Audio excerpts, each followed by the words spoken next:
Series is called Never Forget, and as we look through individuals and their encounters with Jesus, we're learning some powerful reminders. As you leave today, the ushers have a gift for you. Hopefully you picked up a little stand last week. If you didn't, they're available at a table in the lobby. Pick them up. And every week, one of our artists in the church, a different artist every week, is just creating a card that you can fit in that stand to use as a reminder. So take that, put it on your desk, or put it on your bathroom counter, wherever you'll see it, and remember. In life, there are moments and experiences that mark you forever. As a result of a significant event, you're changed. You might be better, sometimes you're worse, but regardless, you're different and never the same. After his first year of college, our oldest son, Tyler, spent 6 weeks in Africa with missionaries. He traveled to remote villages, and he met people who'd never heard the name of Jesus. When Tyler came back, he was different. He's always had a tender heart, but he was even softer. That experience marked him forever. As a result of those 6 weeks, Tyler will never be the same.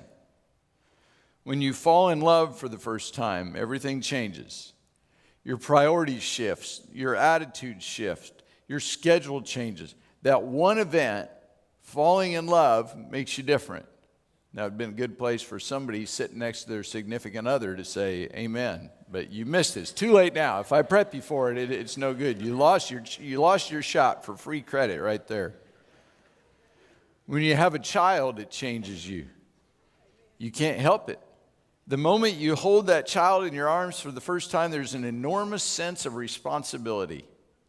It affects the way you view life, how you see the future. From that moment, you're never the same. Some of you have endured the loss of a child or a grandchild. After you're walking that journey, you're never the same. Shootings at Columbine High School, April 20th, 1999, changed the way we feel about the safety of our schools. Since then, everything's been different. If you're a parent or even just a concerned adult, you pray God will protect our students in their schools. We never prayed that before. Many of you remember the events of September 11th, 2001. You remember where you were when you heard about airplanes hitting the Twin Towers in the Pentagon. On that day, your view of the world changed. You no longer feel the same degree of safety in America. You can't erase the images from your mind. Things will never quite be the same. It changed our country, changed you. I'll never forget a moment in my 9th grade algebra class. Most of you have probably read about it in my book, 3 Questions. But I said something to the girl in front of me, and she turned around and she looked at me. She said, "Don't talk to me. I don't talk to people like you." I put my head on my desk and I made a promise I will never be like me again. I can still close my eyes and see that moment. Her mean, hurtful words changed me. Positive, encouraging words can also change you. You might remember the first person who said, "I'm proud of you." You might remember the coach or the pastor or the teacher who said, "I believe in you. God has great plans for you." Because of their words, you changed and you're never the same. Words are powerful, aren't they? Some of you are way too quick with angry opinions or hurtful criticisms. When you realize that your words can change someone forever, you're far more careful in what you say. Well, in all of those instances, because of something that happened, something that was said, or something that was done, you're different. You'll never be the same. But the ultimate transformation moment is when you meet Jesus. When you have a personal encounter with Jesus and you make the decision to follow him, you are different in a good way. You're never the same. 2 Corinthians chapter 5 says it this way: "Therefore, if anyone is in Christ, he's a new creation. The old has gone, the new has come." Galatians 6, Paul talks about that change. "Because of that cross, I've been crucified in relation to the world, set free from the stifling atmosphere of pleasing others and fitting into the little patterns they dictate. Can't you see the central issue in all this? It's not what you and I do, it's what God is doing. And He is creating something totally new, a free life. Meeting Jesus changes everything. When you make Him Lord of your life and you live to please Him, you're never the same. If you are the same, then you aren't following Him. You're just playing a part. Jesus changes you. And today we look at the story of a man who had a radical, life-changing encounter with Jesus. The Bible never tells us his name, but the story is compelling. To make it easier to tell the story, I'm going to give him a name, so I'm going to call him Jason. If your name is Jason, I apologize. Jason had a big problem. He was controlled by demons. We don't know how it began. Jason probably didn't start as a raving, demon-possessed maniac, but somewhere along the line, Jason lost all control. His life was ruined, and there appeared to be no answer. Then one day, Jesus came on the scene. The story is found in Mark chapter 5, beginning with verse 1. They, that's Jesus and the disciples, went across the lake to the region of the Gerasenes. When Jesus got out of the boat, a man with an evil spirit came from the tombs to meet him. This man lived in the tombs. Life in the tombs was dark, dreary, lonely existence. Jason didn't choose to live there. He was sent there. In those days, you could send someone you were ashamed of to the tombs. Once they were there, you could pretend they didn't exist. Religious customs didn't allow you to go near the dead, which gave you the perfect excuse to never visit the person you were ashamed of. Well, I'd go see Jason, but he's unclean. He lives in the tombs. Jason was tormented by demons and alone. No one could bind him anymore, not even with a chain. For he'd often been chained hand and foot, but he tore the chains apart and broke the irons on his feet. No one was strong enough to subdue him. People tried to lock Jason up. They tried stronger men and stronger chains. No luck. There wasn't an easy or a natural answer to his struggle. Now, I've heard people teach about the chains that bound this man, but I've got news for you. The chains didn't bind him. Every time Jason was chained, he broke free. He wasn't held captive by iron chains. He was held captive by the condition of his soul. Inner chains are much harder to break. Jason defeated the outward chains, but he still never found release. He could get away from chains, but not from the demons. Maybe that sounds familiar. You can stop the drugs for a while. You overcome your food addiction for a few days. You put the credit cards away for a little while. And then there's a sale. You don't watch porn for an entire month, but then you go back. And then you get off of it again. You might last 6 weeks this time, but you keep going back. That craving, that inner desire drives you back to the habit. It's not the external thing, the stuff that traps you. It's the internal thing. It's the drive. Now, let me pause and give you a word of caution. Most of the time, there is a natural and a spiritual element to your problem. Don't automatically assume it's a demon that causes you to shop, although sometimes that could be a demon, or smoke, swear, view pornography, or overeat. The devil made me do it is often an excuse for laziness. If you grew up in church as a kid, we learned that excuse. You get in trouble and you just look at your mom and say, well, the devil made me do it. Night and day among the tombs and in the hills, he would cry out and cut himself with stones. Sending him away didn't work. Jason just got worse and ultimately developed self-destructive habits. We have a tendency to think, this isn't good, but I can live with it. I'll be all right. Or we'll say, I can quit whenever I want. This just isn't a good time. That's a dangerous way to think. An addiction doesn't improve on its own. It gets worse. A bad habit doesn't automatically go away. It grows. It costs you more. It hurts you more and continues to strengthen its hold. And with each day of bondage, the habit becomes harder to break. That was Jason. Sending him away didn't make him better. Chaining him didn't work. Every day, he got a little bit worse. Then one day, for the first time in years, he saw a glimmer of hope. When he saw Jesus from a distance, he ran and fell on his knees in front of Jesus. I have a lot of questions. How did he know about Jesus? He was alone in the tombs. How had he heard? Or did he just sense there was something? The Bible doesn't say. We don't know. But Jason was looking for a way out. He was looking for an answer. Chains couldn't bind him. People couldn't stop him. But when Jesus came on the scene, everything changed. Suddenly, he was not out of control. He was not yelling. He was not cutting himself. Instead, he ran to Jesus and he knelt at the feet of Jesus. Even this too far gone, out of control man recognized it was his moment. It was his opportunity, his chance for freedom and change.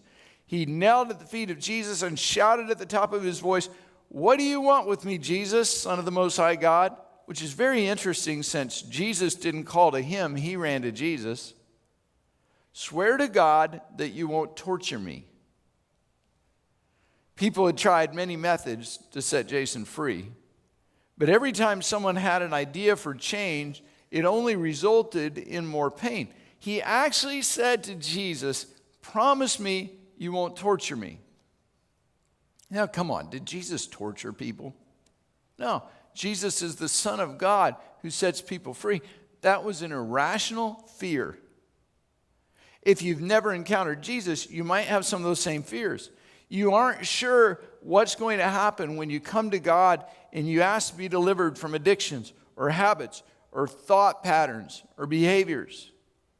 Even good change can be frightening. I'd like to be free, but I'm afraid what you're going to do to me in the process. God, please don't torture me and make me miserable. Please don't make me change too much. For Jesus had said to him, "Come out of this man, you evil spirit." Jesus could have said, "Take Jason into town, buy him a new set of clothes, give him a bath, let's see if we can clean him up." That would have been great. But other people had already tried the natural way, the physical stuff. Jesus recognized something else was going on, and he addressed the evil spirit. Then Jesus asked him, "What is your name?" "My name is Legion," he replied, "for we are many." Jason didn't answer. The demon inside Jason answered, or in this case, the demons inside Jason answered. What happened? The same thing that happens to you when you won't deal with your problem. For a while, you can be bigger than your problem. You can hide it from your family. You can mask it from the people who know you well. But as the problem gets bigger, it gets harder to hide until one day your problem's bigger than you. It gets so big that your problem becomes your identity. You're no longer Jack, you're the drunk. You're no longer Jennifer, you're the addict. You're no longer Ted, you're the workaholic. You're the guy who can't keep a job, or you're the girl who sleeps around, or you're the one who's been married 7 times.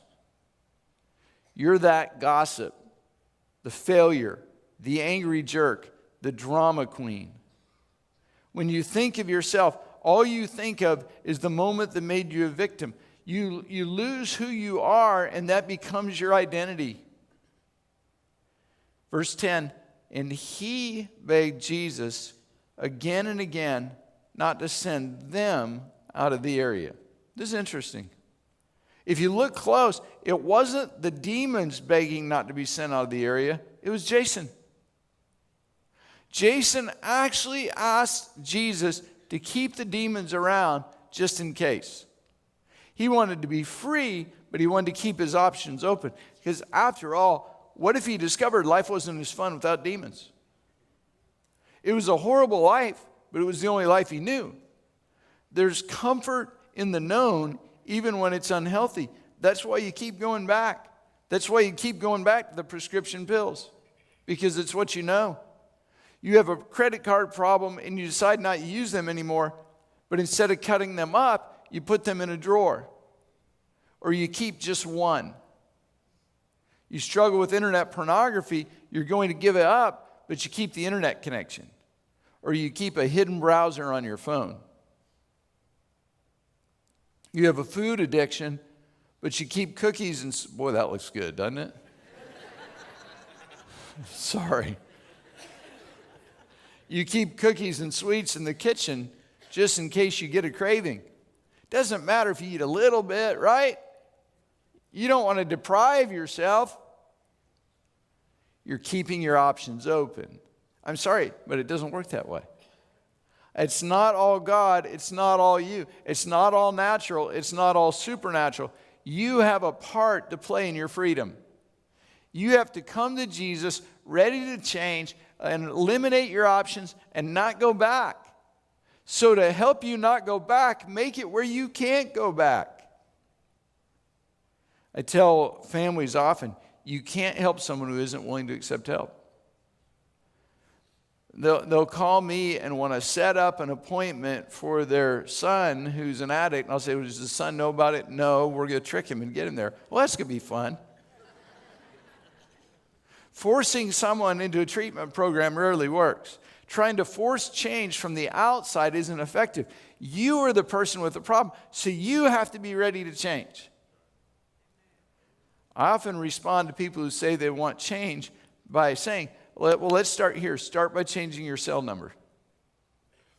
That way, the people from your old life won't have access to you to keep trying to pull you back. And when they won't change their cell phone number, I know they're not ready to change. They're keeping their options open. They want to keep those people in their lives. Verse 11, a large herd of pigs was feeding on the nearby hillside. The demons begged Jesus, send us among the pigs. Allow us to go into them. Nobody said they were smart demons. They're just demons. He gave them permission. The evil spirits came out and went into the pigs. The herd, about 2,000 in number, rushed down the steep bank into the lake and were drowned. Jason wanted to keep the demons around. He was keeping his options open. The demons, of course, wanted to stay around, but Jesus had another plan. Jesus allowed the demons to go into a herd of pigs. Then the pigs ran off a cliff into the lake, committed piggycide, and drowned. Now, isn't Jesus awesome? I picture Jesus working hard not to laugh. Oh, you want to keep the demons around? Okay, watch this. And I wonder about the guy who owned the pigs. All of a sudden, his demon-possessed pigs committed suicide. Talk about a bad day at the farm. And now we find out. Those tending the pigs ran off and reported this in the town and countryside, and the people went out to see what had happened. It was big news. Pigs were dead and Jason was free. Everybody came to check it out, to see what had happened. When they came to Jesus, they saw the man who'd been possessed by the legion of demons, sitting there, dressed, and in his right mind. See, what you've always heard is wrong. You can judge a book by its cover. Change on the inside results in outside change that's obvious to others. Jason was no longer possessed by demons. He was dressed and sitting there in his right mind. People, when they walked up, could tell something had changed. Jason's inward change affected his outward appearance. See, this is an area where churches often fail. People have a tendency to be more worried about outward change than inward change. Someone comes in the door dressed or acting different than you think they should. You want to make them dress right. Well, you don't want to make them. You want to make me make them to dress right. Right? So you come to me and say, you need to tell them to dress right. Stop that. Okay? Don't do that. I'm not gonna listen to you. You want to make them dress right or look right or act right or talk right before they can come to church. That doesn't make any sense. Do you know why sinners act like and talk like sinners? Because they're sinners. They wouldn't be a good sinner if they didn't act like a sinner. They need a heart change. Where do you get a heart change? Jesus. Where is a really good place to meet Jesus? At church, right here. So does the outward change happen before or after the inward change? Of course it happens after. How foolish we would be to expect people to make all the changes and then come to Jesus. So don't stress about appearance. Don't worry about it. A heart work on the inside does wonders on the outside. So let's focus on the inside.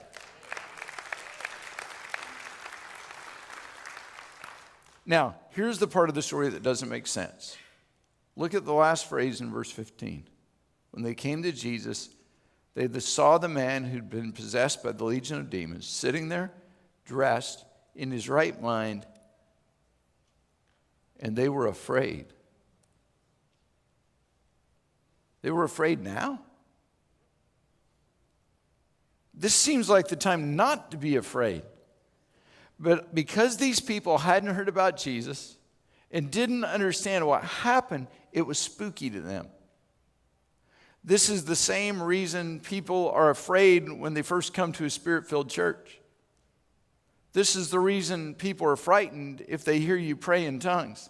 This is the reason people get nervous when we put our hands up in worship or we lay our hands on somebody to pray.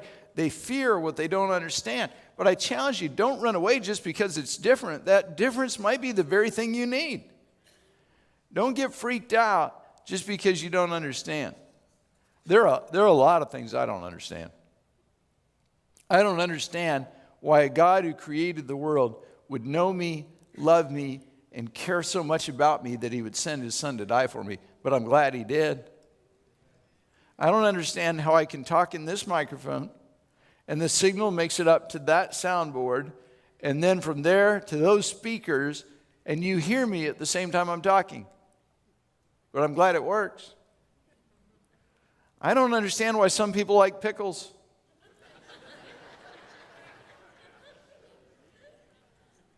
I don't understand how my body sucks in an invisible gas called oxygen that somehow makes it to my bloodstream and keeps me alive. I accept a lot of things that I don't understand. I don't understand gravity.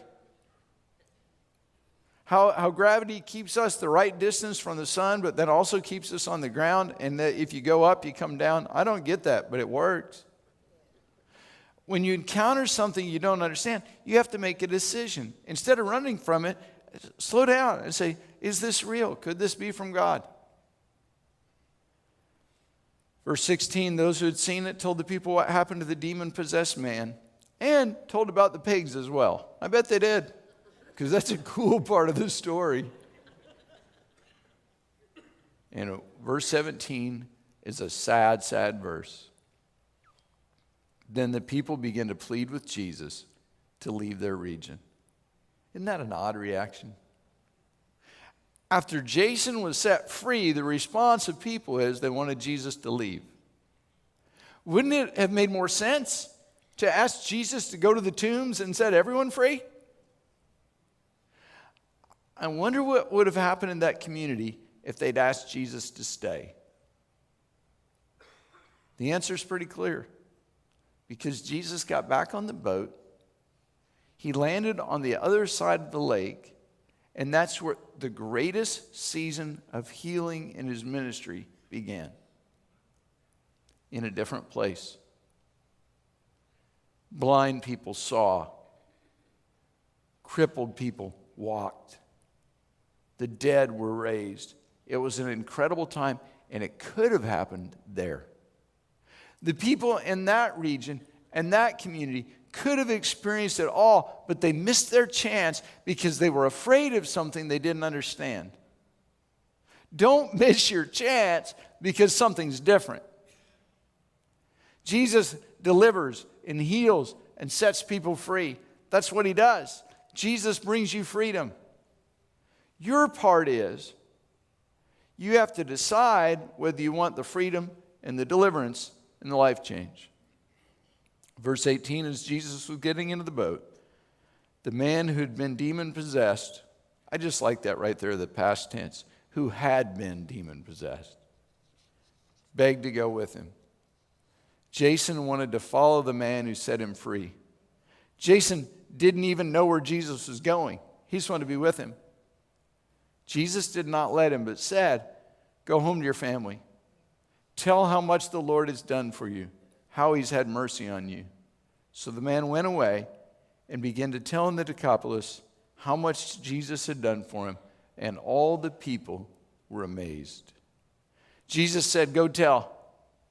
Tell your family what the Lord has done. Share the news. Tell everyone you're different. Tell everyone that you've been changed." Jason met Jesus. And in a moment, in an instant, his life was radically changed. He was delivered and set free. He shared with everyone the life-changing difference that Jesus made in his life. You can have that same kind of encounter. When you meet Jesus, you'll never be the same. I want to go all the way back to the start of the story.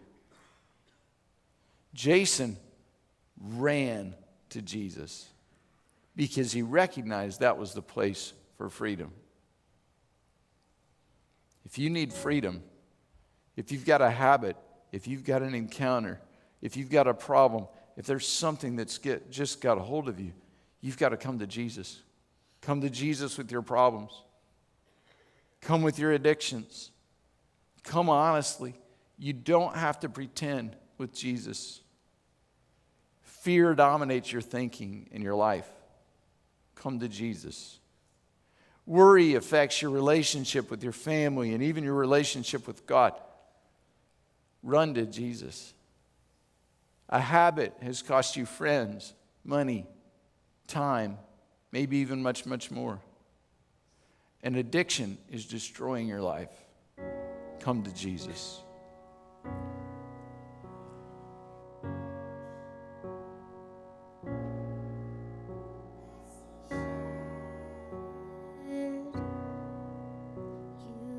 You see home. I see broken, but you see beautiful, and you're helping me to believe. You're restoring me piece by piece. There's nothing too dirty that you can't make worthy. You wash me in mercy. I am clean. There's nothing too dirty that you can't make worthy. Wash me in mercy. I am clean.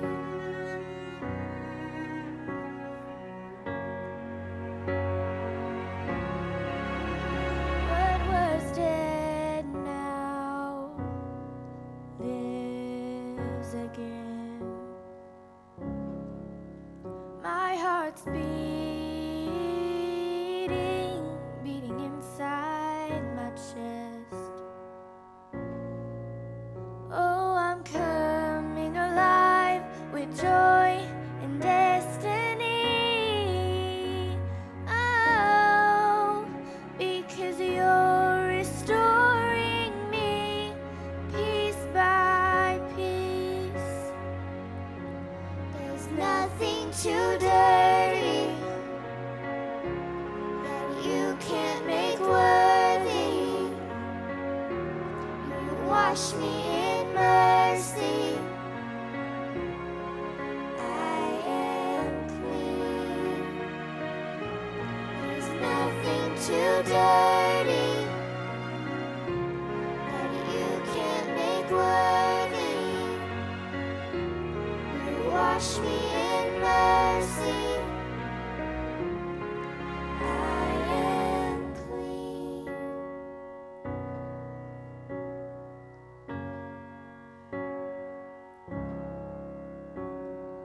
Washed in the blood of your sacrifice. Your blood flowed red and made me white. My dirty rags are purified. I am clean. Washed in the blood of your sacrifice.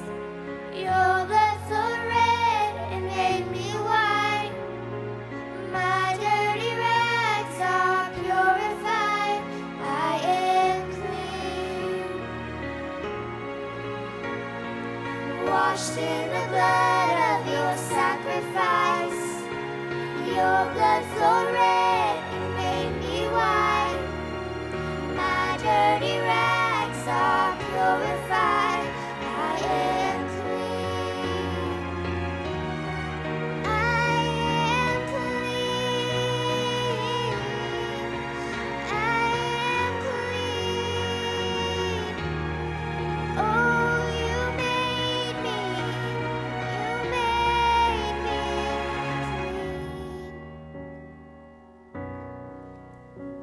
Would you bow your heads with me?